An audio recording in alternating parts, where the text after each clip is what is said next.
फुटल हमर कपार मिलल महंगा भतार। फुटल हमर कपार मिलल महंगा भतार। फुटल हमर कपार मिलल महंगा भतार। से जिया पर खेले में से जिया पर खेले में हमसे जलाहार आही दादा फुटल हमर कपार मिलल महंगा भतार। फुटल हमर कपार मिलल महंगा भतार। मिलल महंगा भतार। मिलल महंगा भतार। मिक्स बाय अमरीश लाल। आगे से न डोरी चुए पीछे से न चोली रे।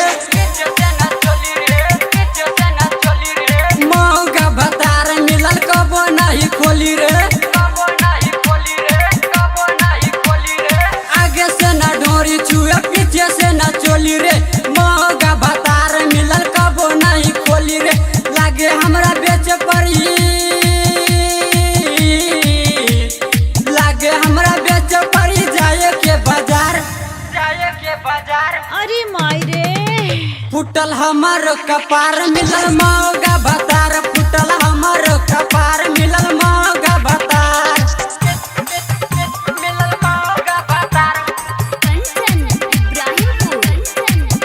मिलल महंगा भतार। presented by Mahakal music. कबो नहीं छुए सकी अपना हाथ से। कबो नहीं काटे हमरा गलिया के दांत से। कबो नहीं छुए सकी अपना हाथ से। कबो नहीं काटे हमरा गलिया के दांत से। ससुरा में दुख हमरा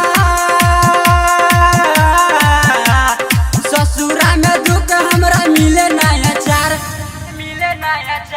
उई माँ फुटल हमर कपार मिलल महंगा भतार। फुटल हमर कपार मिलल महंगा भतार। मिलल महंगा भतार।